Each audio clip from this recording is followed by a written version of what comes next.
Harappan civilization, Mesopotamian civilization, ancient Chinese civilization, ancient Egyptian civilization. दोस्तों क्या आप बता सकते हैं कि इन सब सिविलाइजेशंस में क्या कॉमन है?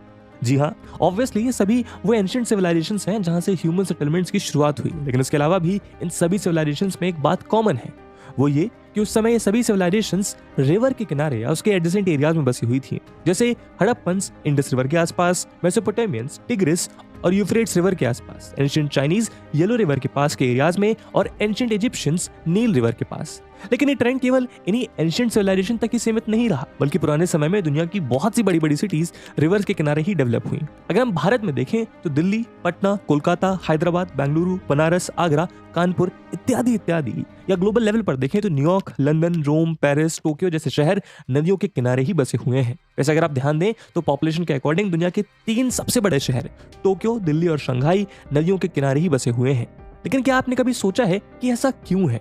असल में इसके पीछे वही कारण है जिसकी वजह से आज मॉडर्न इंडिया में रोड्स को रिवर से कंपेयर किया जाता है, और रिवर्स और रोड की इसी सिमिलरिटी को ना समझ पाने की वजह से कहीं ना कहीं भारत के सिटीज का ना केवल दम घुटता जा रहा है, बल्कि रोड डेवलपमेंट को सिटीज के डेवलपमेंट से ना जोड़ पाने की वजह से भारत डेवलपमेंट की रेस में वेस्ट की डेवलप्ड कंट्रीज के साथ साथ चाइना जैसी डेवलपिंग इकोनॉमी से भी चेस करने की रेस में जुटा हुआ है।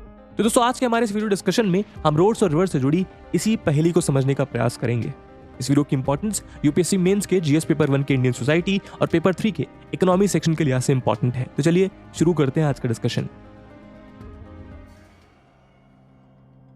दोस्तों एंशिएंट टाइम्स में ह्यूमन सेटलमेंट के लिए जरूरी फ्रेश वाटर का रिलायबल सोर्स ऑफ सप्लाई और ट्रेड और ट्रांसपोर्टेशन में हेल्प करने से लेकर नेचुरल बाउंड्रीज और डिफेंस प्रोवाइड करने का काम भी रिवर्स ही करती थी। साथ ही प्रिमिटिव एग्रीकल्चरल टेक्नोलॉजीज के उस दौर में रिवर बैंक्स के आसपास के फर्टाइल लैंड्स एग्रीकल्चर के लिए भी उपयोगी हुआ करते थे, जो फूड ग्रेन्स ग्रो करने के लिए बेहद जरूरी थे।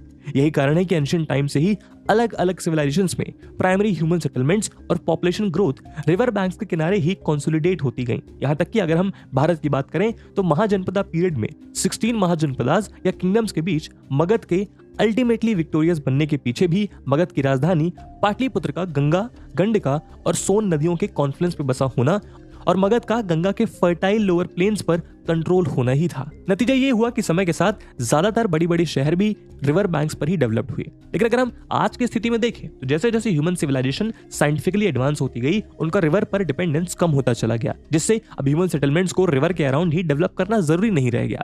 साथ ही अब वाटर अवेलेबिलिटी के लिए भी रिवर्स पर डिपेंडेंट रहने की जरूरत नहीं थी। Similarly newly developed modes of transports और कम्युनिकेशन की वजह से अब रिवर्स उतनी क्रूशल नहीं रह गई थी। ऐसे में अगर हम ध्यान दें तो आज की दुनिया में रिवर्स की जगह रोड्स ने ले ली है। इसे अगर आप छोटे उदाहरण से समझें तो आज यदि आप अपने शहर में कोई फ्लैट, बंगलो या रेसिडेंशियल प्लॉट देखते हैं तो सबसे पहले आप उस एरिया की रोड कनेक्टिविटी पर गौर डालते हैं कि आखिर वो जगह आपके लिए जरूरी शहर के क्रिटिकली इंपॉर्टेंट पॉइंट जैसे railway station, market, school, hospital इत्यादि से कितनी दूर पर है। इसी अंडरस्टैंडिंग के साथ अगर हम इसे ब्रॉडर पर्सपेक्टिव में देखें तो किसी भी शहर या रीजन के ओवरऑल डेवलपमेंट के लिए भी आज के वक्त में उसकी रोड कनेक्टिविटी बेहद जरूरी है। और हाईवेज और एक्सप्रेसवेज की इसी इंपॉर्टेंस को समझते हुए बीते 100 सालों में वेस्टर्न इकोनॉमीज ने अपने हाईवेज नेटवर्क को तेजी से बिल्ड किया है। उदाहरण के लिए सेकेंड वर्ल्ड वॉर के बाद डेवलप हुआ यूएस का massive inter state highway system आज उसकी इकोनॉमी के ब्लड वेसल्स की तरह काम कर रहा है। हालांकि ये बात सही है कि उस दौर में यूएसए ने ये massive highways construction military purposes और इकोनॉमिक इन्वेस्टमेंट के नजरिए से किया था, लेकिन उसके एक स्टेप ने यूएस इकोनॉमी और खासतौर पर उसकी मैन्युफैक्चरिंग इकोनॉमी को अनपैरेलल्ड पुश दिया।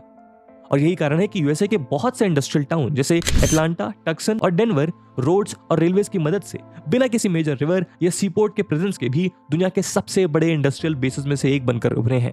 वहीं अगर आप गौर करें तो आप पाएंगे कि इन्हीं हाईवेज के नेटवर्क्स की बदौलत दुनिया में बहुत सी मेगा सिटीज बीते 200 सालों में बसाई गई हैं। उदाहरण के लिए दुनिया के 100 largest urban areas in the world में से एक मानी जाने वाली मेगा सिटी जोहान्सबर्ग अपने हाईवे कनेक्टिविटी की वजह से ही एक गोल्ड माइन के बजाय एक मेगा सिटी के रूप में एस्टैब्लिश हो पाई। इसी तरह ब्राजील की कैपिटल ब्रासिलिया और मेक्सिको की कैपिटल मेक्सिको सिटी भी बिना किसी नेविगेबल रिवर के प्रेजेंस के भी एक ग्लोबल हॉटस्पॉट की तरह डेवलप हुई। ऐसे में मॉडर्न वर्ल्ड ने रिवर्स के बजाय हाईवेज की इसी जरूरत को समझते हुए चाइना भी अपने हाईवेज पर तेजी से और हेवली इन्वेस्ट कर रहा है। लेकिन उसका मकसद केवल हाईवे बिल्ड करना नहीं, बल्कि नेशनल लेवल पर अपनी सिटीज के बीच हाईवेज को इस तरह से लिंक करना है कि सारी सिटीज आपस में एक इकोसिस्टम की तरह जुड़ जाएं। इसके लिए चाइना 1 to 3 ट्रैवल साइकिल की पॉलिसी को इस्तेमाल कर रहा है, जहां उसकी कोशिश है कि हाईवेज की मदद से एक ही सिटी में कम्यूट करने में 1 घंटा एक सिटी क्लस्टर के बीच कम्यूट करने में मैक्सिमम 2 आवर्स और मेजर डोमेस्टिक सिटीज के बीच ट्रैवल करने में मैक्सिमम 3 घंटे का ही समय लगे। अब यूएसए, ब्राजील, मेक्सिको और चाइना जैसे कॉन्टिनेंट साइज कंट्रीज के लिए अपने ऑल अराउंड डेवलपमेंट के लिए हाईवे नेटवर्क पर इन्वेस्ट करना बेहद जरूरी हो जाता है। हालांकि ये बात भी सही है कि आज के मॉडर्न वर्ल्ड में इकोनॉमिक डेवलपमेंट के लिए हाईवे बिल्ड करने की इंपॉर्टेंस को समझते हुए भारत भी इस क्षेत्र में पीछे नहीं है। आफ्टर ऑल, भारत के star performing road and transport minister Nitin Gadkari तो अपने हाईवे बिल्डिंग एफिशिएंसी के लिए ही जाने जाते हैं। वहीं national highway authority of India तो पास्ट में हाईवे बिल्डिंग में वर्ल्ड रिकॉर्ड्स भी तोड़ चुकी है। लेकिन फिर भी भारत रिवर और रोड्स के बीच एक क्रूशियल लिंक को समझने में एक बहुत बड़ी गलती कर रहा है और आने वाले समय में एक नया क्राइसिस से जन्म ले सकता है। इसकी वजह से भारत में कई टाइम बॉम्ब्स एक साथ टिक कर रहे हैं, जिसे देखते हुए एक्सपर्ट्स लगातार इस ओर इशारा करते हैं कि भारत को भी नई सिटीज डेवलप करने की जरूरत है। और वो क्यों, आइए जानते हैं।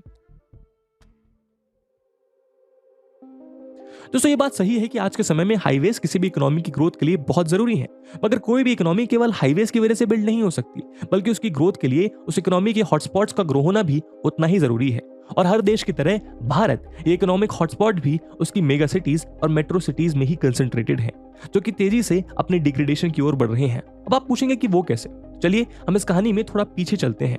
दोस्तों, स्वतंत्रता आंदोलन के दौरान महात्मा गांधी का कहना था कि India lives in its villages. हालांकि उन्होंने ये फिगरेटिव स्टेटमेंट इंडिया के विलेजेस, रूरल इकोनॉमी और भारत के नजरिए से उसके रूरल एरिया में रहने वाली जनता की इंपॉर्टेंस को डिपिक्ट करने के लिए दिया था। लेकिन अगर हम 1951 के ऑफिशियल सेंसस डेटा पर नजर डालें तो हम पाएंगे कि उनकी ये बात फैक्चुअली भी उतनी ही सही थी। असल में 1951 का सेंसस ये बताता है कि भारत की 85% से ज्यादा जनता रूरल एरियाज में ही रह रही थी, जबकि आज भारत की तकरीबन 35% पॉपुलेशन अर्बन एरियाज में ही रहती है। यूएन की एक रिपोर्ट के मुताबिक अगले 12 सालों में इंडियन पॉपुलेशन की 43% से ज्यादा जनता अर्बन एरियाज में ही रहेगी। वहीं मिनिस्ट्री ऑफ हेल्थ द्वारा बनाए गए टेक्निकल ग्रुप ऑन पॉपुलेशन के प्रोजेक्शंस के अनुसार इंडिया की अर्बन पॉपुलेशन में 2036 तक 70% का शार्प राइज देखने को मिलेगा। यही नहीं, इन प्रोजेक्शंस के अनुसार दिल्ली स्टेट जो 2011 तक ऑलमोस्ट 98% अर्बन था, 2036 तक 100% अर्बन हो जाएगा। इसी तरह तमिलनाडु, केरला, महाराष्ट्र, तेलंगाना और गुजरात में भी 50% से ज्यादा पॉपुलेशन अर्बन एरियाज में ही रहेगी। सिमिलरली, नीति आयोग की रिपोर्ट भी यहाँ बताती है कि 2050 तक भारत के 416 मिलियन लोग उसके अर्बन एरियाज में सेटल होंगे। लेकिन ये रूरल टू अर्बन शिफ्ट भी कोई रातों रात नहीं हुआ, ना ही ये कोई नया कॉन्सेप्ट है, बल्कि हर डिकेड में होते पॉपुलेशन सेंसस में ये बात सामने आती रही है।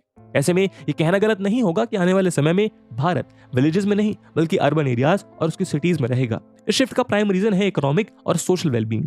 अब क्योंकि अर्बन सेंटर्स या सिटीज में अपॉर्चुनिटीज ज्यादा बेहतर हैं, इसीलिए बेटर ग्रोथ अपॉर्चुनिटीज के लिए लोगों का गांव से शहरों की तरफ पलायन करना एक नॉर्मल फिनोमिनन है। ऐसे में जितना बड़ा शहर उतनी ज्यादा बेहतर अपॉर्चुनिटीज बेटर जॉब एस्पेक्ट्स की और हायर पेस की, अपॉर्चुनिटीज बेटर एजुकेशन की, अपॉर्चुनिटीज बेटर सोशल इंफ्रास्ट्रक्चर और स्टैंडर्ड ऑफ लिविंग की। और यही कारण है कि हर कोई बड़े से बड़े शहर की ओर मूव करना चाहता है। लेकिन इसी मूवमेंट ने इंडिया में एक नई क्राइसिस को जन्म दे दिया है, और वो क्राइसिस है इन मेट्रोज और दूसरे अर्बन सेंटर्स पर पड़ रहा एक्सेसिव प्रेशर। ऐसे में इंडियन पॉपुलेशन के इस रूरल टू अर्बन मूवमेंट के बीच प्रश्न ये भी उठता है कि इंडिया के बढ़ते अर्बन पॉपुलेशन और खासतौर पर 1951 में इंडिया की लगभग 36 करोड़ की पॉपुलेशन से 2023 तक हो चुकी 1 अरब 42 करोड़ की पॉपुलेशन को अकोमोडेट करने के लिए क्या उसका अर्बन इंफ्रास्ट्रक्चर काफी है? क्योंकि अगर हम वेरियस रिपोर्ट्स की डेटा पर नजर डालें तो कहानी कुछ और नजर आती है। जहां एक और देश की राजधानी दिल्ली बढ़ते पॉपुलेशन प्रेशर के बीच गैस चैम्बर में तब्दील होती जा रही है, वहीं उसकी दूसरी मेट्रो सिटीज मुंबई, बेंगलुरु, कोलकाता इत्यादि का इंफ्रास्ट्रक्चर भी बढ़ते प्रेशर में दम तोड़ता दिखाई दे रहा है, जो कभी अर्बन फ्लड की वजह से तो कभी मीलों लंबे जाम्स की वजह से परेशानियों में घिरा रहता है। यही नहीं, भारत की इन मेगा सिटीज पर पड़ते प्रेशर की वजह से यहाँ के ग्रीन स्पेसेस और वाटर भारत में पीपल मैग्नेट के रूप में फेमस भारत की mega cities global liveability index जैसे पैरामीटर्स में आखिरी पायदान पर नजर आती हैं।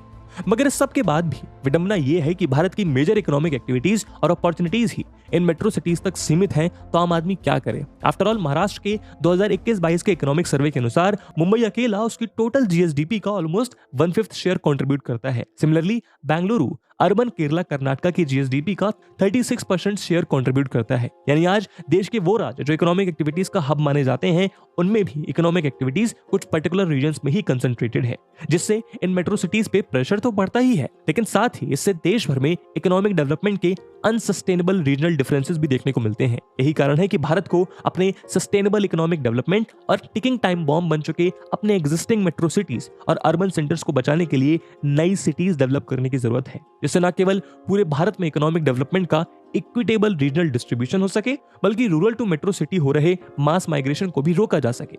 मगर भारत का ट्रैक रिकॉर्ड ये बताता है कि वो लगातार इस फ्रंट पर फेल हो रहा है।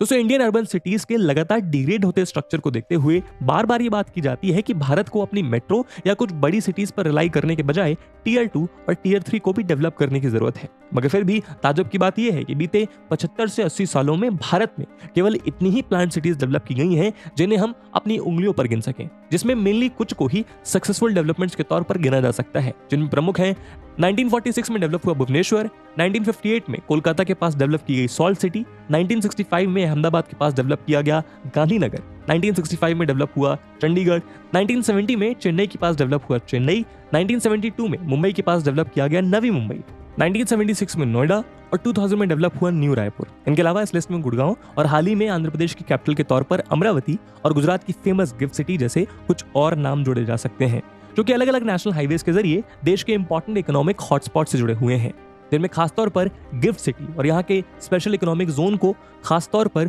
गोल्डन क्वाड्रिलेटरल के हाईवेज को ध्यान में रखकर बिल्ड किया गया है, जिससे इसे डायरेक्टली देश के 4 मेट्रो सिटीज से जोड़ा जा सके। लेकिन फिर भी अगर गौर से देखा जाए तो देश में डेवलप हुई ज्यादातर सिटीज केवल सैटेलाइट सिटीज के मॉडल पर एस्टैब्लिश किए गए हैं, जहां ये cities already existing big cities की पेरीफेरी में एस्टैब्लिश की गई हैं, जो सूनर और लेटर उन्हीं में इनग्रॉस्ड हो जाती हैं। उदाहरण के लिए आज गुड़गांव या नोएडा को दिल्ली से या नवी मुंबई को मुंबई से डिफरेंशिएट कर पाना भी मुश्किल है। यही नहीं, इन न्यूली डेवलप्ड सिटीज के डेवलपमेंट मॉडल और अनप्लान्ड स्ट्रक्चर को लेकर भी अक्सर गंभीर सवाल उठाए जाते रहे हैं। ऐसे में भारत में अच्छी और सस्टेनेबल न्यूली डेवलपिंग सिटीज का अभाव देखा जा सकता है, और ये तब है जब नीति आयोग खुद अपनी रिपोर्ट्स में ये बात मान चुका है कि cities are the engines of growth, जबकि दूसरी ओर दुनिया भर में सैकड़ों नई सिटीज डेवलप की जा रही हैं। न्यू रेजिम के एस्टैब्लिशमेंट के बाद से 600 से ज्यादा सिटीज डेवलप कर चुका है, जिसमें से कुछ न्यूली एस्टैब्लिश्ड सिटीज ने एक्स्ट्राऑर्डिनरी सक्सेस रजिस्टर की है। उदाहरण के लिए एक समय में पैडी फील्ड की तरह देखे जाने वाला शेंजन आज दुनिया के मोस्ट डायनेमिक मेट्रोपोलिसेस में से एक है, जिसकी इकोनॉमी बीते 3 से 4 दशकों में ही साउथ कोरिया के इक्विवेलेंट पहुंच चुकी है। इसी तरह श्योनगान न्यूयॉर्क से भी डबल एरिया में एस्टैब्लिश की गई है। ऐसे न जाने कितने ही अनगिनत सिटीज चाइना ने बीते कुछ दशकों में डेवलप कर लिए हैं। लेकिन भारत में जब भी नई सिटीज के डेवलपमेंट की बात होती है तो बात इंफ्रास्ट्रक्चर के लिए इन्वेस्टमेंट्स की कमी, सिस्टमैटिक गवर्नमेंट प्राइवेट लिंकेज की इनएडिक्वेसी और रेगुलेशन बॉटलनेक्स पर आकर खत्म हो जाती है। यहाँ तक कि एक्सपर्ट्स का मानना है इंडियन गवर्नमेंट द्वारा चलाया गया स्मार्ट सिटी प्रोजेक्ट भी बस एक फर्स्ट एड के समान है, जो ऑलरेडी एस्टैब्लिश्ड सिटीज और वहां के रहवासियों को टेक्नोलॉजी से लेस तो करता है, मगर सिटीज की शॉर्टेज का मेन क्राइसिस सॉल्व नहीं करता। ऐसा करना इसलिए जरूरी है क्योंकि भारत की इस राइजिंग नीड को देखते हुए ये बात पॉइंट आउट की जाती है कि भारत को अगले 10 साल तक हर साल शिकागो के बराबर की एक नई सिटी डेवलप करने की जरूरत है। तब जाकर शायद वो अपने इकोनॉमिक ग्रोथ और अर्बन पॉपुलेशन शिफ्ट को मैनेज कर पाएगा। ऐसे में भारत के एग्जिस्टिंग मेगा अर्बन सेंटर्स को स्मार्ट सिटी जैसे प्रोजेक्ट से एफिशिएंट बनाने के साथ साथ ग्रीन फील्ड सिटीज बिल्ड किए जाने की भी जरूरत है। तो प्रश्न ये उठता है कि ऐसी स्थिति में भारत को क्या करना चाहिए और कैसे करना चाहिए। दोस्तों, भारत की इस समस्या का सीधा सा जवाब है कि हमें एक बार फिर मॉडर्न वर्ल्ड में रिवर्स का इक्विवेलेंट रोड्स को मानना होगा, जहां उसे मेगा सिटीज से अपने ऑब्सेशन को छोड़कर मॉडर्न वर्ल्ड में रिवर्स और रोड्स की इसी एनालॉजी से इन्फ्रेंस ड्रॉ करते हुए नए और वेल कनेक्टेड टाउन्स डेवलप करने की जरूरत है। ऐसा करना इसलिए भी जरूरी है क्योंकि ऐसा माना जाता है कि जब भी एक नई सिटी डेवलप होती है तो वो अपने 200 किलोमीटर के रेडियस में सोशल और इकोनॉमिक डेवलपमेंट को स्टिमुलेट करती है। मगर अब प्रश्न ये उठता है कि आखिर ये नई सिटीज डेवलप कैसे होंगी। तो इसके जवाब में एक्सपर्ट सजेस्ट करते हैं कि भारत को भी सिंगापुर सिटी के डेवलपमेंट मॉडल पर चलते हुए एक पब्लिक प्राइवेट मॉडल की ओर बढ़ने की जरूरत है, जैसा हम गिफ्ट सिटी के डेवलपमेंट में ऑलरेडी होता देख रहे हैं। टाइम्स ऑफ इंडिया को दिए अपने एक इंटरव्यू में रियल इस्टेट जायंट डीएलएफ के चेयरपर्सन केपी सिंह सजेस्ट करते हैं कि किसी भी सिटी को बिल्ड करने के लिए लैंड एक्वायर करना सबसे मुश्किल होता है। ऐसे में सरकार को चाहिए कि वो लैंड एक्विजिशन के लॉज को भारत की आज की जरूरत के अनुसार अमेंड करे। साथ ही एक्वायर्ड लैंड पर टाउनशिप्स बिल्ड करने के लिए गवर्नमेंट को फेयर, ट्रांसपेरेंट और डिसिप्लिन्ड ऑक्शन मॉडल स्टैब्लिश करने की जरूरत है, जिससे बिडर्स और डेवलपर्स की परफॉर्मेंस को इंश्योर किया जा सके। लेकिन दोस्तों, किसी भी ग्रीनफील्ड सिटी को बिल्ड करना और उसे मूवर्स के लिए अट्रैक्टिव बना पाना एक टेढ़ी खीर है। उदाहरण के लिए पुणे के पास स्टैब्लिश की गई लवासा सिटी के फेलियर के पीछे सबसे बड़ा रीजन यही दिया जाता है कि वो पुणे जैसे इकोनॉमिक हब से काफी ज्यादा दूर थी। वहीं इसके उलट जैसा हमने गुड़गांव या नवी मुंबई के केस में देखा कि सैटेलाइट टाउन काफी जल्दी या तो सैचुरेट हो जाते हैं या फिर मेगा सिटीज और उनके प्रॉब्लम्स का ही एक्सटेंशन बनकर रह जाते हैं। ऐसे में इन दोनों विरोधाभास को देखते हुए हमें सैटेलाइट टाउन की ओर ही बढ़ने की जरूरत है, मगर कुछ ट्वीक्स और प्रॉपर अर्बन प्लानिंग के साथ, जिससे हम इन दोनों समस्याओं से एक साथ डील कर सकें। साथ ही किसी भी मेट्रो या मेगा सिटी का अट्रैक्शन उसके इकोनॉमिक हॉटस्पॉट की वजह से ही होता है, जहां के ऑलरेडी एग्जिस्टिंग इंडस्ट्रियल या सर्विस सेक्टर के सेटअप के चलते बेटर जॉब अपॉर्चुनिटीज के लिए लोग वहां खिंचे चले आते हैं। ऐसे में गवर्नमेंट को प्राइवेट सेक्टर के साथ मिलकर देश के इकोनॉमिक ग्रोथ इंजन्स को भी ज्योग्राफिकली और अधिक फैलाने की जरूरत है। उदाहरण के लिए नई इंडस्ट्रीज या प्रोडक्शन प्लांट्स को टीयर 2 और टीयर 3 टाउन की पेरिफेरीज में स्टैब्लिश करने की दिशा में कदम उठा सकती हैं। अगर हम भारत में ऑनगोइंग इंडस्ट्रियल टाउनशिप्स की बात करें तो ये सब मोस्टली ग्रीनफील्ड प्रोजेक्ट्स ही हैं, जो किसी न किसी स्टैब्लिश सिटी के नेबरहुड में लोकेटेड हैं।